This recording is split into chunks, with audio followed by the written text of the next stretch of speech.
todos os dias, para que vidas venham ao conhecimento da verdade. Mas nós choramos todos os dias, quando a palavra que falamos é ignorada. Quando se olha para as nossas fraquezas, nossas limitações, e acha que nós não merecemos ser ouvidos. É bem verdade que nós somos fracos como igreja. E quanto mais fraco a igreja for aos olhos do mundo, mais forte ela é.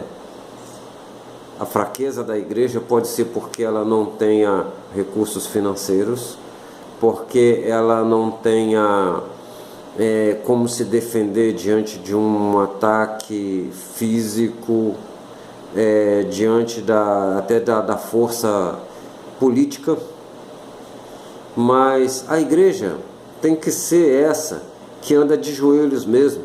É até interessante que nós estamos vendo muitas filmagens do pessoal orando de joelho nas calçadas, para que porque os templos estão fechados.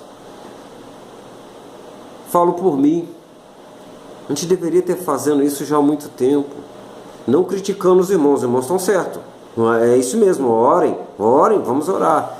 Eu oro dentro de casa, posso orar nas calçadas também, isso, vamos orar. Mas veja bem, esse coração de clamar ao Senhor, ele tem que ser usado mesmo quando está tudo bem comigo. Esse clamor ao Senhor, ele não tem que ficar enclausurado dentro de uma ideia socioeconômica. É certo que o pastor, o professor, o médico, o engenheiro, o gerente, o pedreiro, o servente, o padeiro, a empregada doméstica deveriam andar de joelho, orar mesmo, de forma bem visível. Aqui tem um povo que ora, que clama ao Senhor, porque a nossa alma está apegada ao pó, porque ainda não se manifestou o Cristo em toda a sua glória, como a nossa alma precisa, porque a nossa vida está escondida lá nele, e a gente está precisando que ele se manifeste, porque por mais que a gente progrida nessa terra, nós só estamos nos ajeitando aqui para passarmos um tempo. O progresso é bom e necessário. A igreja que tem pessoas que são progressistas dentro dela, ela tem muito mais condições de, inclusive, enviar missionários. Agora, e de fazer a obra com um alcance muito maior. Mas essa não é a força da igreja. A força da igreja é a oração, é o clamor. E que seja o clamor enquanto tudo vai bem.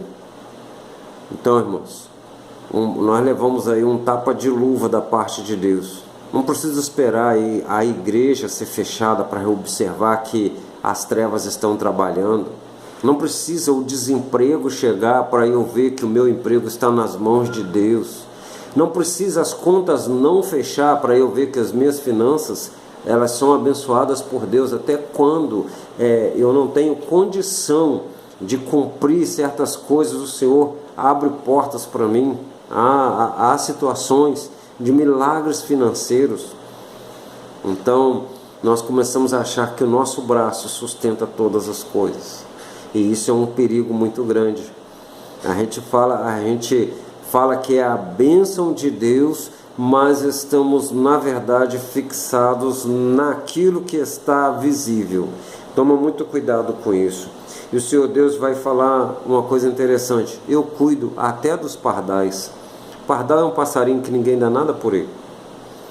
Pardal é um passarinho que ninguém dá nada por ele. Muito pelo contrário, não quer nem por perto.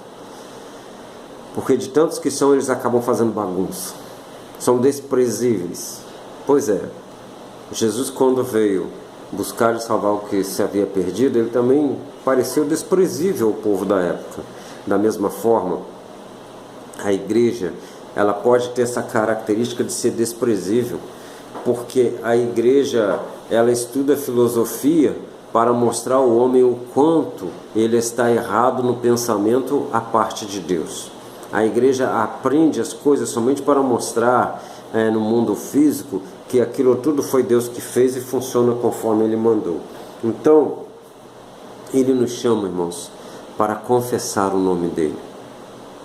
Para confessar o nome dEle diante dos homens. A igreja, os irmãos primitivos, da igreja primitiva, eles tinham o caráter de confessar publicamente.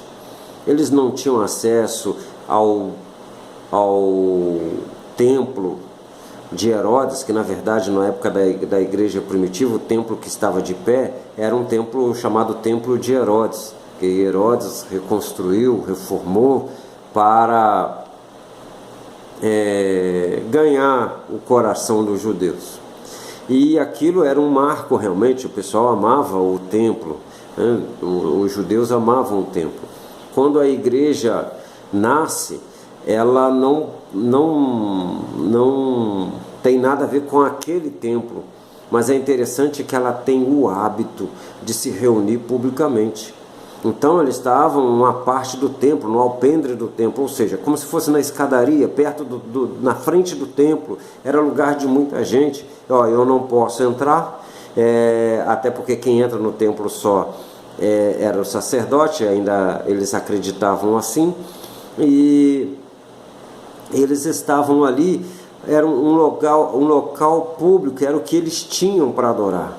Mais tarde eles vão se reunir nos cenáculos, né, que são cômodos grandes das casas, no alto das casas, para eles poderem estar juntos para adorar a Deus, e eles vão se mostrar para a humanidade nas ruas, de tal forma que eles vão cair na graça do povo. Mas enquanto cai na graça do povo, também alguns são mortos por causa do nome de Jesus. É um negócio assim meio misturado, meio que a gente fala assim, meu Deus, ao mesmo tempo que fala que cai na graça do povo, sim, cai na graça do povo que começa a receber a Jesus como Salvador, mas você vai ser perseguido. Uma igreja santa, uma igreja verdadeira, ela vai ser tanto amada naqueles que veem a salvação, como odiada pelos filhos das trevas. Isso vai acontecer, queridos.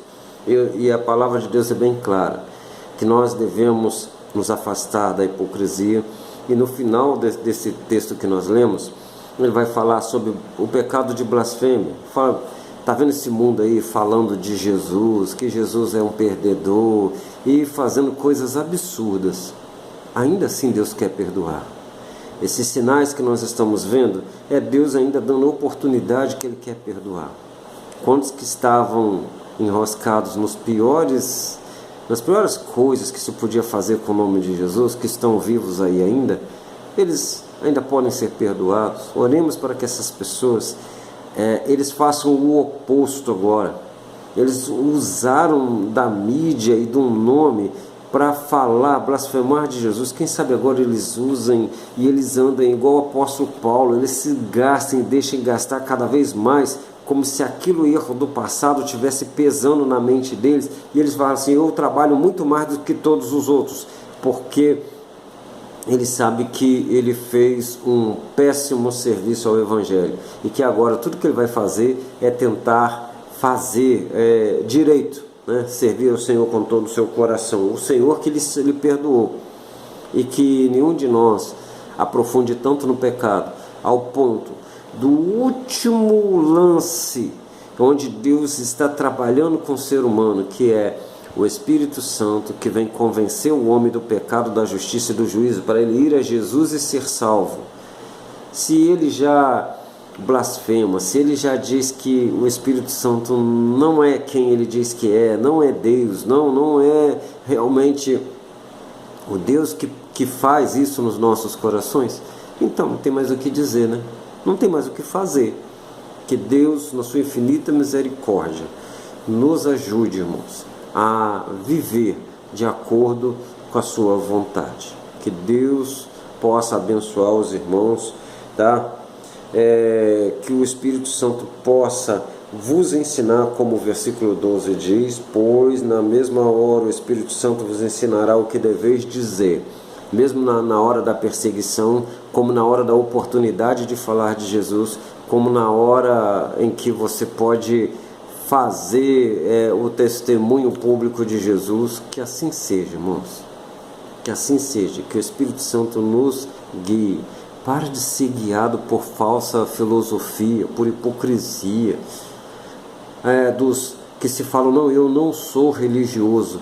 Vocês, essas pessoas que falam tanto que não são religiosos, eles simplesmente são incircuncisos de coração. Eles não veem que não há necessidade de ser religioso, como também não há necessidade de destruir tudo aquilo que há séculos, há mais de um milênio, faz parte da igreja que mostra Jesus. E agora, nessa última década, se descobriu que Jesus não se mostra através da igreja. Como? Como? Para pensar. O que vai ser o evangelho na mente do povo se os crentes abdicarem de serem como eles receberam a transmissão da palavra esses anos todos? Não queira nem pensar. Já está difícil aí lutar contra o evangelho da prosperidade, o evangelho de sinais e maravilhas, que só serve isso, e os sinais, e o evangelho assim. Em nome de Jesus, voltemos para a simplicidade do evangelho. Sejamos luz nesse mundo, sal. Sejamos aqueles que mostram Jesus todos os dias. Todos os dias. Esse mundo vê coisa que não deve, todos os dias, o dia todo. Nós temos tão pouco tempo, e ainda assim alguns de nós pensam em abdicar desse tempo. Que Deus tenha misericórdia, que Deus tenha misericórdia. Deus possa nos conduzir nisso aí, em nome de Jesus. Ore, peça a Ele que lhe ilumine, em nome de Jesus. Amém.